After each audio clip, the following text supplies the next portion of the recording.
ठहर जाइए। My dear students, all of you are welcome to Jain Rozgar classes. I am K. Bhardwaj, shall teach you English, or particularly the students who are preparing for GD examination. They must go through the syllabus of English, and also you have to follow a systematic study that will enable you to get the final result in the examination.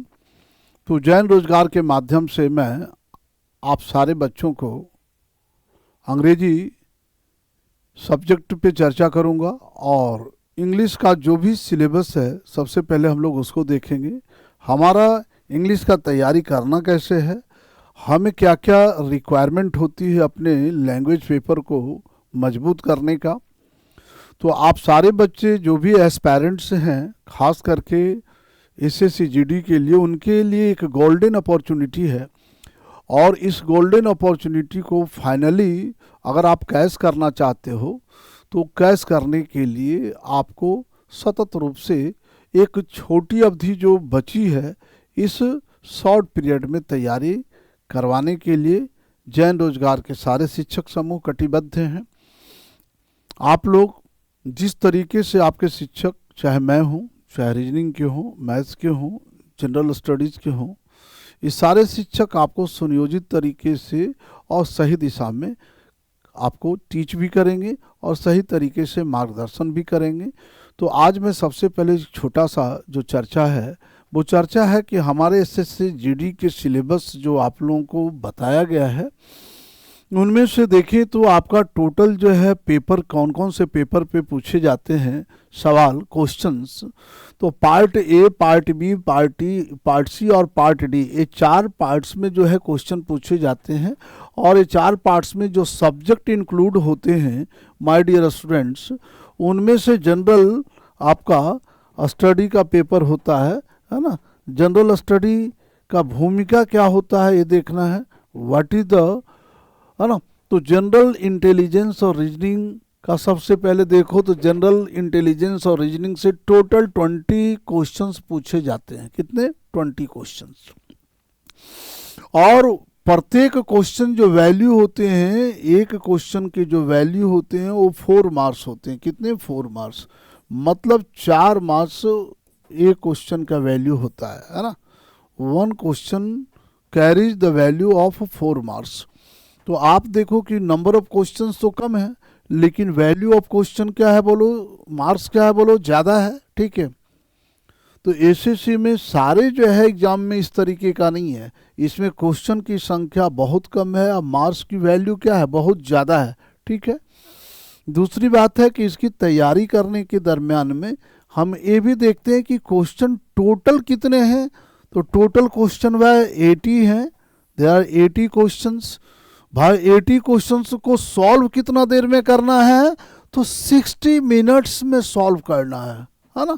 अगर जो है 60 से भागा दे दो 80 में, तो आपको एक क्वेश्चन के लिए जो समय है वो मेरे हिसाब से नहीं लगता कि आपको जो है मात्र 40 सेकेंड जो है मिल पाते हैं, है ना। और ये 40 सेकेंड में, ठीक है, आपको 1 क्वेश्चन सॉल्व कर लेने हैं क्वेश्चन पढ़ करके। तो भाई जितना आपका नॉलेज इम्पोर्टेंट है उतना ही इस पेपर की तैयारी करने के लिए, एसएससी जीडी की तैयारी करने के लिए आपका प्रैक्टिस भी ज़रूरी है ना। If you have gone through the book for a long time and you do not start your practice, है ना, सिंसियरली और regularly till you go to take your examination, जब तक आप एग्जामिनेशन दे नहीं लेते हो तब तक के आपका प्रैक्टिस चलते रहना चाहिए। क्यों? क्योंकि प्रैक्टिस करने से आपका सबसे पहले जो है टाइम पे कमांड करना है ना। तो टाइम पे कमांड कब होगा? जब हम क्वेश्चन बना के देखेंगे। कितना क्वेश्चन बना के देखेंगे? 80 क्वेश्चन बना के देखेंगे। 80 क्वेश्चन का ड्यूरेशन क्या है? 1 घंटा। अब है कि 60 मिनट में आपको, है ना my dear students, 80 questions solve करने हैं। 20 80 क्वेश्चंस सॉल्व करने हैं। अब है कि पर डे का शेड्यूल बनाना है। Every day you have to maintain the schedule, है ना। 1 घंटा का प्रैक्टिस पर डे होनी चाहिए। लेकिन अब प्रैक्टिस में मार्क्स कैसे उठेंगे, है ना, तो उसके लिए कंटेंट्स पे पकड़ होनी चाहिए, कंटेंट्स में सब्जेक्ट पे पकड़ होनी चाहिए। ठीक है, तो जनरल नॉलेज हो या जनरल अवेयरनेस हो, इसमें भी क्वेश्चन की संख्या 20 ही है। एलिमेंट्री मैथमेटिक्स, इसमें भी 20 है। और लैंग्वेज पेपर इंग्लिश हो या हिंदी हो, है ना, ये आपका पर्सनल चॉइस पे निर्भर करता है कि what you prefer, what you choose. तो इफ़ यू चूज इंग्लिश और हिंदी, है ना, you will have to also take examination of 20 questions. और in this way total marks of your examination will be 160। Total जो है 160 मार्क्स के exam होंगे और इसी पे आधारित आपका क्या होगा, रिजल्ट भी होगा। Next part we come to कि हमें इंग्लिश लैंग्वेज में पढ़ना क्या है ना, what we have to study in English language. तो एसएससी जीडी के लिए जो टॉपिक्स पढ़ने हैं, है ना, उसमें इंग्लिश का सिलेबस जो है आप ध्यान से देखना। बेसिक ग्रामर हमें पढ़ना होता है और बेसिक ग्रामर में जितने टॉपिक्स आते हैं उसको कवर करना, उसके ऊपर स्पॉटिंग एरर्स बनाना है, कॉमन एरर बनाना है। फिर जो है वोकेबलरी सेक्शन को भी देखना है ना, वोकैब में क्या पूछता है। ठीक है, सिनोनिम एंटोनिम तो आपको जो है वोकैब का ही पार्ट हुआ। आपको पैसेज भी बनाने होते हैं ना, रीडिंग कॉम्प्रिहेंशन होता है।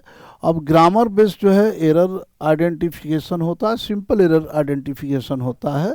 लेकिन वन टाइम जो एग्ज़ाम देते हैं वो सारा डिफ़िकल्ट होता है, ध्यान दो, क्योंकि इसमें दोबारा आपको सुधारने का मौका मिलता नहीं है। फिल इन द ब्लैंक्स भी पूछे जाते हैं, सिंगल फिलर होते हैं जो ग्रामर पे भी आधारित होते हैं और फ्रेज पे भी आधारित होते हैं। बेसिक लैंग्वेज जो है अंडरस्टैंडिंग, है ना, तो बेसिक लैंग्वेज अंडरस्टैंडिंग आपका कितना है, इसके लिए भी देखा जाता है राइटिंग के प्रोसेस से। ठीक है, तो ये सारे जो टॉपिक्स हैं, है ना, 1 2 3 4 5 6 7 8, है ना, तो आपके जो 8 टॉपिक्स हैं, ये 8 टॉपिक्स में सारे का कवरेज होना संभव है क्या? क्या हम बहुत कम समय में इसे कवर कर सकते हैं? तो कवर कर सकते हैं, क्योंकि एसएससी जीडी के लिए इन डेप्थ जो नॉलेज होना चाहिए, हमें उतना नहीं होना चाहिए जिसमें हमको जो है बड़ा पांडित्य प्रदर्शन करने की ज़रूरत होती है। क्योंकि बेसिक अंडरस्टैंडिंग इतना होना चाहिए जिसमें पढ़ करके हम क्वेश्चन के भाव को समझ लें और उसका उत्तर कर पाएँ। ठीक है, next thing that we have to see here कि भाई जनरल जो इंग्लिश के टॉपिक होते हैं, खास करके ग्रामर में, है ना, जनरल ग्रामर में वो क्या होता है। तो भाई अब है कि जनरल इंग्लिश जो ग्रामर के क्वेश्चंस होते हैं वो किस तरीके के, किस चीज़ पे पूछे जाते हैं। या मान लो जो नाउन हमें पढ़ना है, वर्ब पढ़ना है, तो उसमें क्या क्वेश्चन होते हैं, किस प्रकार से हो सकते हैं। तो थोड़ा सा मैंने इसमें ब्रीफली जो है दिखाने का कोशिश किया। अब देख लो कि ये नाउन का टॉपिक है ना। नाउन के टॉपिक में अब यहाँ पर Rahil was driving his favourite car, the dog was like their family member. तो भाई यहाँ पर तो दिख रहा है, जो मैंने बोल्ड किया है ये नाउन है ना। कार भी यहाँ नाउन है, डॉग नाउन है, फैमिली नाउन है।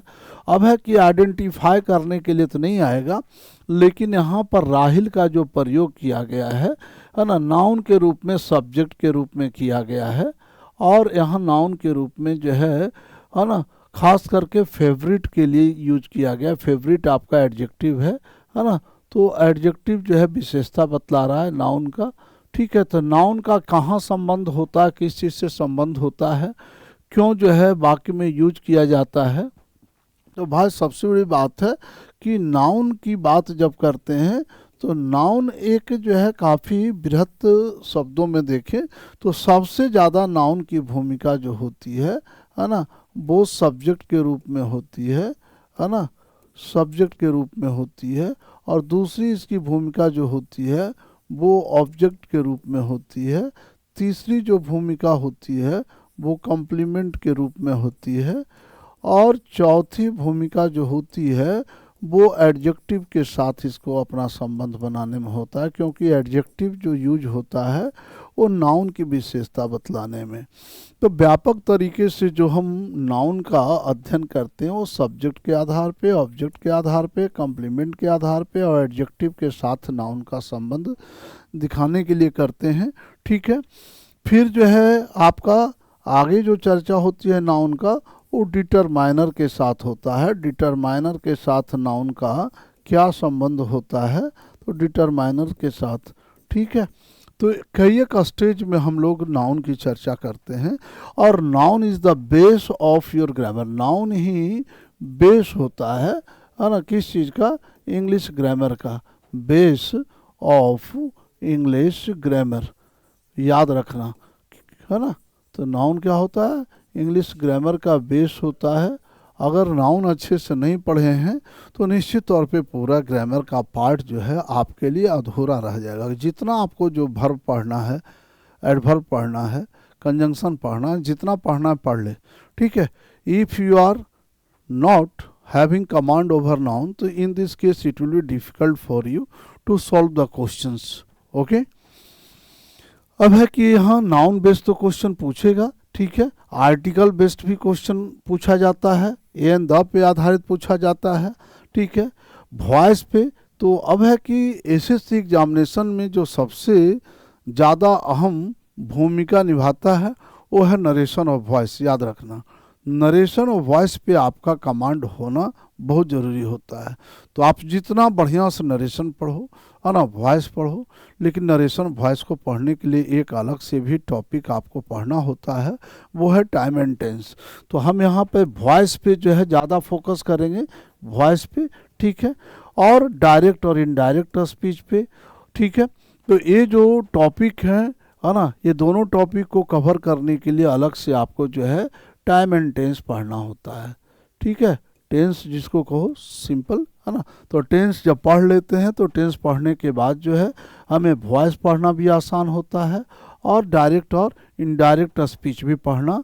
अब है कि सब्सिडरी जो है अलग से एडिशनल जो है, तो एडवर्ब का बेसिक ज्ञान ले सकते हैं। ठीक है, फिर प्रीपोजिशन का भी बेसिक ज्ञान ले सकते हैं। लेकिन अहम चीज़ जो है आपका एसएससी जीडी के लिए जो है वो इतना टॉपिक कवर करना, नाउन से आर्टिकल, वॉइस है ना, एडवर्ब, डायरेक्ट स्पीच और टेंस, इतना आपको कवर करना होगा। फिर आपको जो है खास करके क्लोज टेस्ट पे आधारित क्वेश्चन थोड़ा सा दिया जाएगा। 5 questions will be asked on the basis of है ना क्लोज टेस्ट। अब जिस तरीके से ब्लैंक दिया हुआ होगा और इस ब्लैंक में आपको अप्रोप्रिएट वर्ड जो है फिल करने होंगे, इस तरीके से ब्लैंक देगा, क्योंकि क्लोज टेस्ट में जो है खास करके वैसा वर्ड यूज करना है और आप ऑप्शन से फाइंड आउट करना है जो इस ब्लैंक को सेटिस्फाई करता हो। ठीक है, नेक्स्ट है आपका जो है डायरेक्ट और इनडायरेक्ट में देखो, आई बाउट ए कार है। ठीक है, तो he said that he bought a car. अब है कि यहाँ ये बाउट ए कार जो है डायरेक्ट स्पीच का वाक्य है। अब यहाँ he said that he bought a car indirect speech का है कि उसने क्या कहा, तो जो उसने ही ने कहा उस बात को उसको अप्रत्यक्ष कथन के रूप में क्या किया गया है, व्यक्त किया गया है। तो भाई ये तो सिर्फ जो है ग्रामर का एक छोटा सा पार्ट मैंने डिस्कस कर रहा हूँ है ना। It is not the complete thing that I am discussing here, क्योंकि ये छोटी सी जो है चीज़ों में ही काफ़ी वक्त लग जाता है। ठीक है, हम जब टॉपिक वाइज जाएंगे तो उसका विश्लेषण जो है अलग अलग तरीके से करेंगे, क्योंकि सारे चीज़ को एक तरीके से व्यक्त नहीं कर सकते हैं। अब है कि यहाँ पे खास करके और भी चीज़ें क्या क्या पढ़नी है। अब देख लो, जिरंड और इन्फिनिटिव भी पढ़ना है। तो जेरंड और इन्फिनिटिव जो है वर्ब का पार्ट होता है। किसका पार्ट होता है बोलो, वर्ब का पार्ट होता है। अब है कि जेरंड और इन्फिनिटिव में हमें क्या पढ़ना है, थोड़ा सा झलक देख लो। लेटस गो स्विमिंग है ना, तो स्विमिंग यहाँ जेरंड का पार्ट है ना। अब आई डिलेड टेलिंग है ना, तो टेलिंग आपका जेरंड का पार्ट है। ठीक है, तो जेरंड में होता क्या है, जो नाउन का काम करता है ना, और ख़ास करके आईएनजी फॉर्म में मौजूद होता है। ठीक है, तो अब है कि वर्ब में 2 + V1 का अगर प्रयोग करते हो तो ये इन्फिनिटिव वर्ब बनाता है ना, इन्फिनिटिव का काम करता है। और जो है वर्ब में अगर आईएनजी का प्रयोग करते हो और ये नाउन का काम करता है ना, ये आपका जेरंड होता है। तो भाई यहाँ पे जो है वर्ब के जरिए हम क्या पढ़ते हैं, इन्फिनेटिव और जेरंड का चर्चा करेंगे। फिर आपको पैराफिलर्स में भी आता है sentence use to fill the gap between different statements of the paragraph, है ना।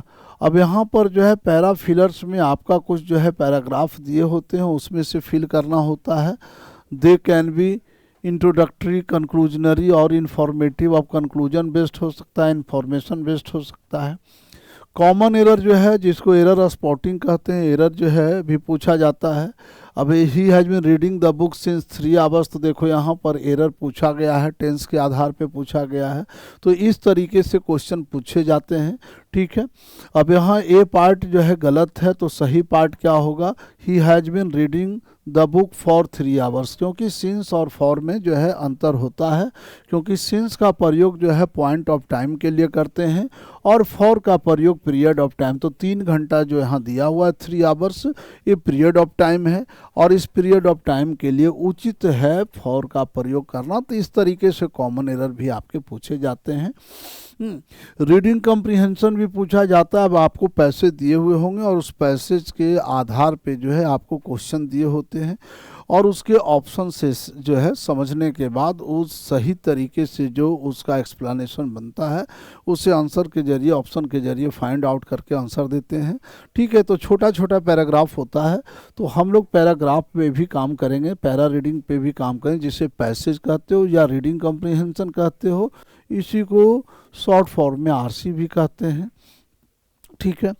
अब है कि यहाँ द गर्ल वाज, यहाँ वर्ब पे भी चर्चा करनी है। तो वर्ब पे अभी मैंने कहा, तो अब यहाँ पे जो है वर्ब में हेल्पिंग वर्ब की भी बात होती है ना। हेल्पिंग वर्ब जो आप टेंस बनाने में मदद करता है, वॉइस बनाने में मदद करता है, वैसा वर्ब, है ना। मोडल वर्ब की बात करूँ, हेल्पिंग वर्ब और मोडल वर्ब, ठीक है। तो ये भी जो है आपका एक सेगमेंट होता है वर्ब का। तो वर्ब में आप इन्फिनेटिव वर्ब पढ़ना, जेरंड पढ़ना, मॉडल वर्ब पढ़ना है।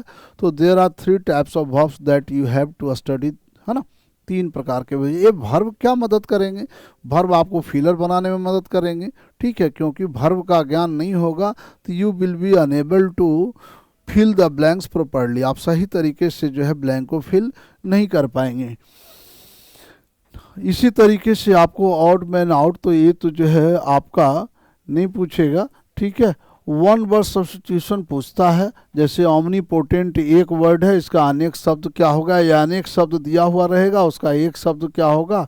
अब ओमनीपोटेंट क्या होता है बोलो, one who is all powerful, तो जो सर्वशक्तिमान होता है। ओमनी मतलब होता है ऑल, है ना।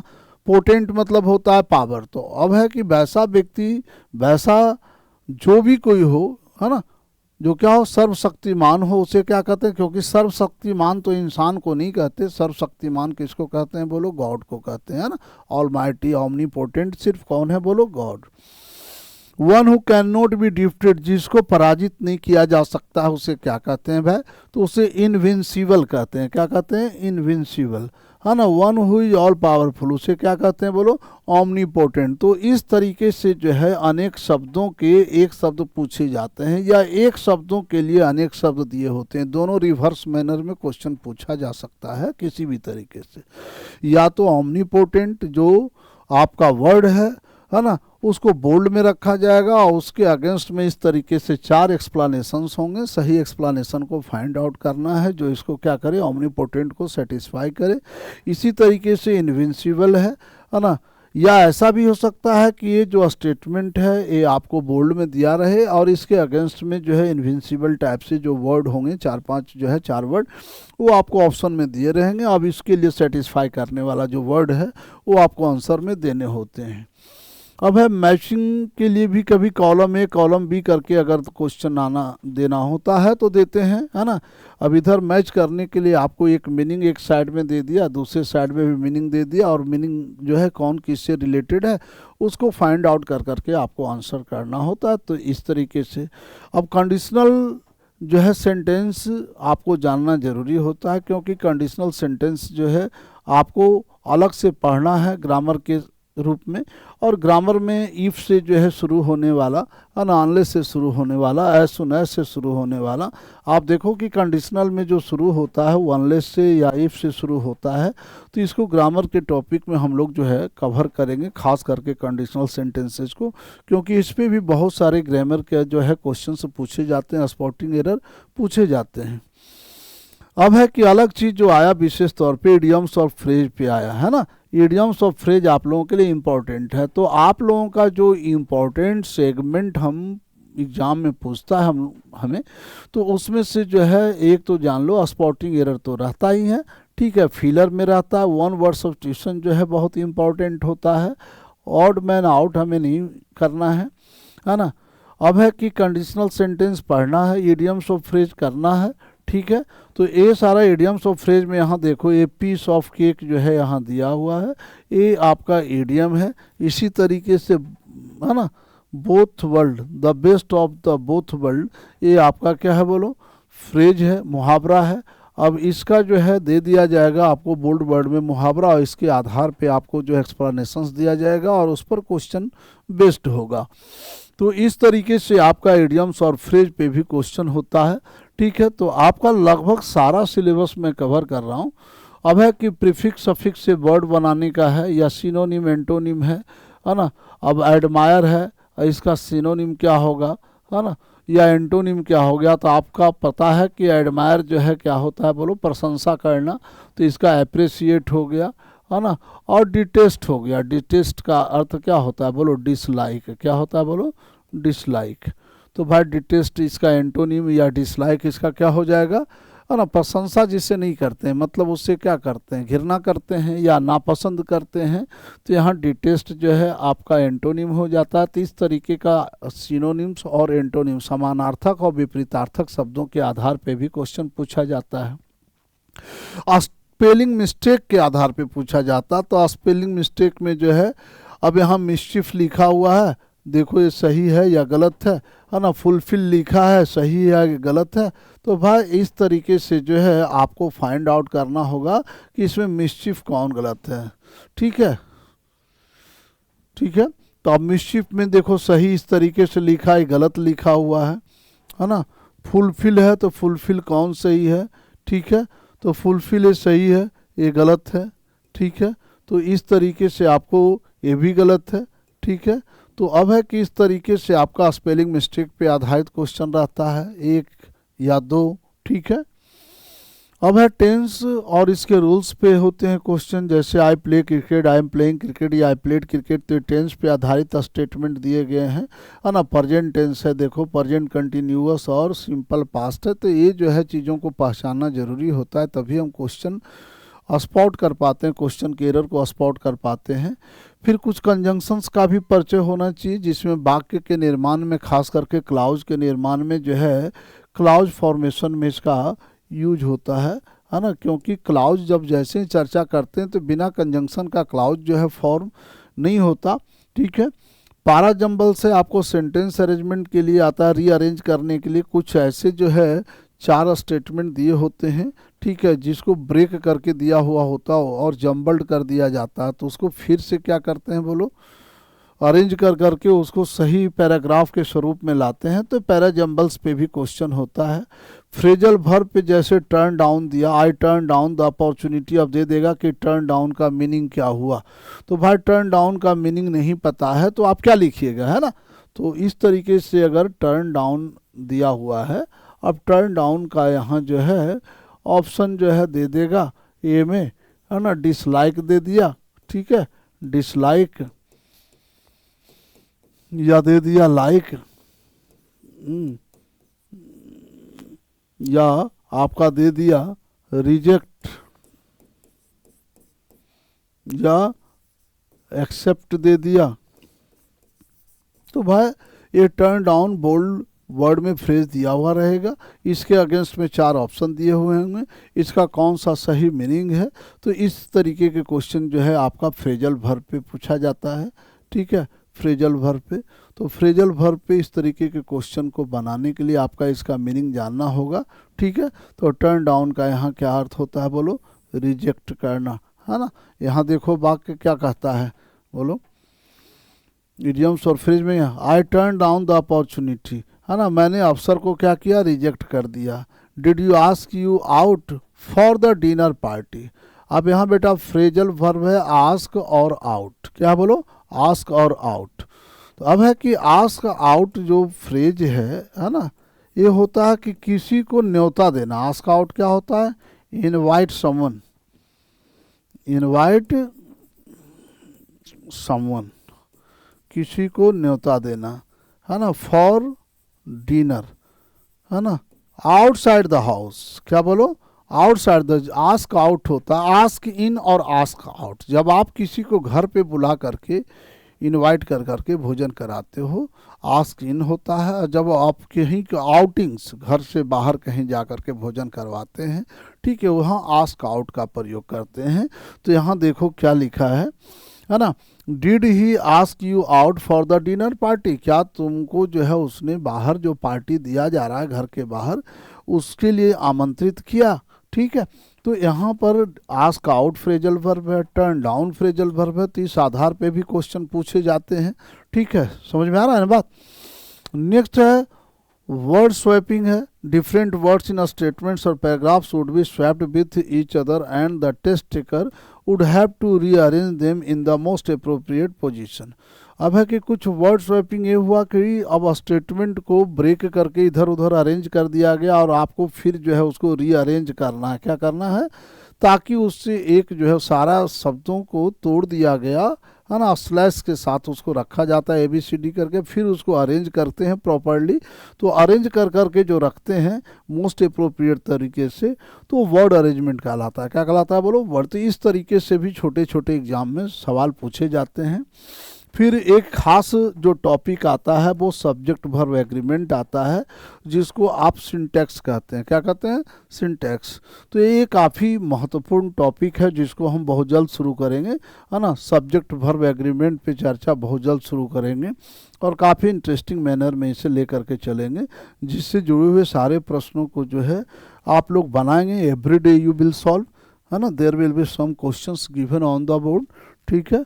तो अब थोड़ा सा वोकैब सेक्शन पे काम करें। ये तो ग्रामर सेक्शन पे काम किया, थोड़ा वोकैब में क्या क्या पढ़ना है देख लो, है ना। इडियम्स ऑफ फ्रेज जो मैंने दिखाया अभी, वन वर्ड सब्स्टिट्यूशन, इस पे भी चर्चा किया। सिनोनिम एंटोनिम दिखाया आपको।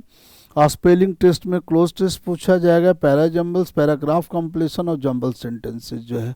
तो सेंटेंस अरेंजमेंट में कितने प्रकार के हैं, पैराजम्बल्स, पैराग्राफ और जंबल सेंटेंसेस। तो हमको जो है इसमें मूल रूप से छोटे सा जो है जंबल सेंटेंस पूछा जाएगा, इससे ज़्यादा पैराजम्बल्स नहीं पूछा जाएगा, है ना। पैराग्राफ कंप्लीशन जो है नहीं पूछा जाएगा। इसमें हमको जो है पैराग्राफ कंप्लीशन में छोटा चीज़ जो है पूछा जाता है वो क्लोज टेस्ट पूछा जाता है, ठीक है। जंबल सेंटेंस जो है में वर्ड अरेंजमेंट पे आधारित क्वेश्चन होगा, वर्ड अरेंजमेंट, ठीक है, वर्ड्स अरेंजमेंट, ठीक है, वर्ड्स अरेंजमेंट। और कुछ जो है क्वेश्चन जो है सेंटेंस रीअरेंजमेंट पे होगा। तो सेंटेंस जो है रीअरेंजमेंट जो है आपका छोटे छोटे होते हैं, इसमें बड़े बड़े नहीं होते हैं। SSC सीजीएल टाइप से क्वेश्चन नहीं होते हैं, बहुत सामान्य तरीके से क्वेश्चन होते हैं जिसको आप खेल खेल में सॉल्व कर देंगे, ठीक है। तो वोकैब का सेक्शन पूरा आपका ये है जो पढ़ना है ना। और जो मैंने सारा बताया इसी जो है पार्ट से सारे 20 के 20 क्वेश्चन आपको पूछे जाएंगे। और मुझे उम्मीद है कि ये जो है सारे सिलेबस जो है आप लोगों को समय रहते कवर कर दिया जाएगा। और समय रहते आपको प्रैक्टिस भी करना है, साथ में क्या करना है, प्रैक्टिस भी करना है। जो भी आपको दिया जाए होमवर्क के रूप में, है ना, you have to complete that. और जैसे ही आपका नया क्लास शुरू होता है उसमें सारे जो है प्रश्नों को हल कर लिया जाए, डिस्कस कर लिया जाए, ठीक है।